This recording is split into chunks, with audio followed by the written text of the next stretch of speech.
Hello guys, আসসালামু আলাইকুম। কিভাবে আমি সহজ নিয়মে যে কুচি সালোয়ার কাটিং এবং সেলাই করেছি তা এখন দেখাবো। প্রথমে আমি কাপড়টা আগে কেটে নিয়েছি সালোয়ারটা, এখন আমি সেলাইটা পুরো সেলাইটা তোমাদের দেখাবো।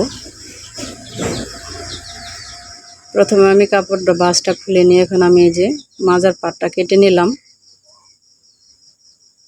এখন আমি কুচি দিয়ে নেব সালোয়ারে।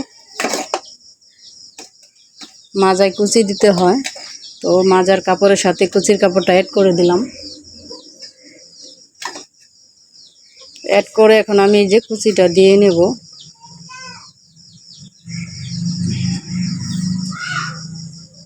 প্রথমে পট্টির কাপড়টা এই যে সেলাই করতেছি সালোয়ারে, এটা পট্টি হবে।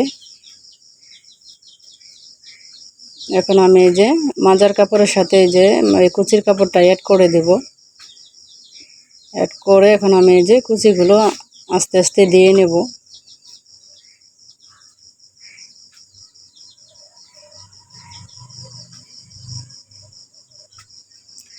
তো আমার আপুরা, তোমরা যে যেখান থেকে আমার ভিডিওটা দেখো সবাই লাইক কমেন্ট করে দিবা আর আমার ভিডিওটা সাবস্ক্রাইব করে দিবা।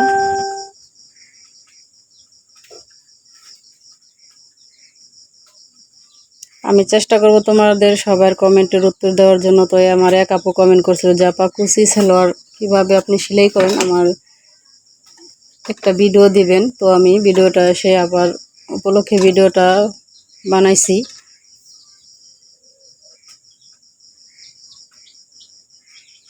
তো ওখানে আমার এক পাটটায় যে কুচি দেওয়া এবং সেলাই করা হয়ে গেছে। এখন আমি অপর পাটটা একই নিয়মে সেলাই করে নিলাম।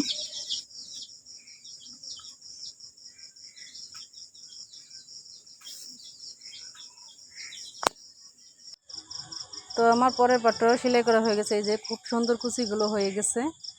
তো এখন আমি দুই পাট একসাথে করে সেলাই করে নেব।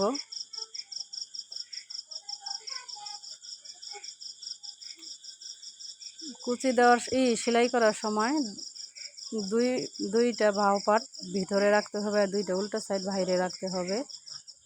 যে আমি সেলাই করে এখন সাইড সেলাই করে নিচ্ছি।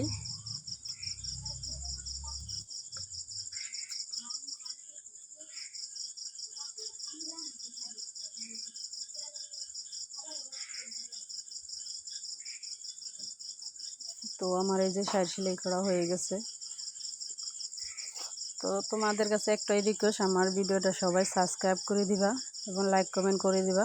আর যার যে ধরনের ভিডিও দরকার আমাকে কমেন্ট করলেই অবশ্যই আমার ইউটিউব চ্যানেলে আমার সব ধরনের ভিডিও আছে, তোমরা দেখে নিবা। সব ধরনের ভিডিও আপলোড করেছি।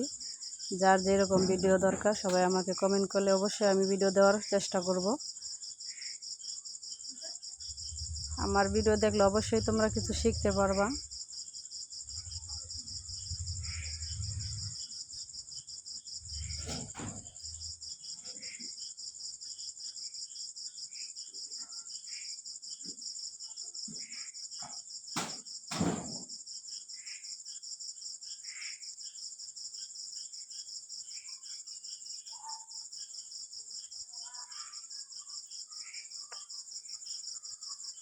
একদম সহজ নিয়মে কুচি সালোয়ার সেলাই করে তোমাদের দেখালাম। আশা করি আমার ভিডিও দেখলে তোমরা কিছু শিখতে পারবা, বুঝতে পারবা। ভিডিওটা স্কিপ না করে পুরোটা ভিডিও দেখলে অবশ্যই কিছু শিখতে পারবা, বুঝতে পারবা। আশা করি স্কিপ করবা না, পুরোটা ভিডিও দেখবা।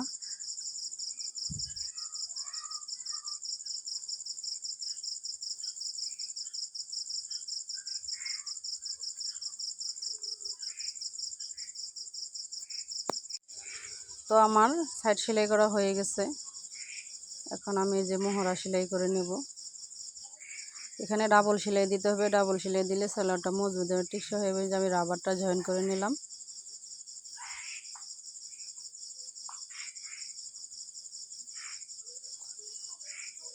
এই জয়েন করার শেষে এখন আমি মাঝ বরাবর একটা সেলাই করে দেবো। এখানে টেনে নিতে হবে, টেনে নিলে রাবারটা ফিনিশিং ভালো আসে, সেলাইটাও খুবই সুন্দর হয়।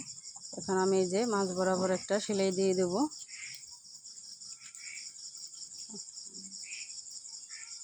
এখানে আমি টেনে টেনে মাঝ বরাবর একটা সেলাই করে দিলাম, যেন সেলাইটা কাপড়ের কোনো জায়গায় কুচকে না থাকে। এই যে তো আমার ফাইনাল লুক। আল্লাহ হাফেজ, সবাই ভালো থাকবে এবং সবাই বেশি বেশি লাইক কমেন্ট করবেন।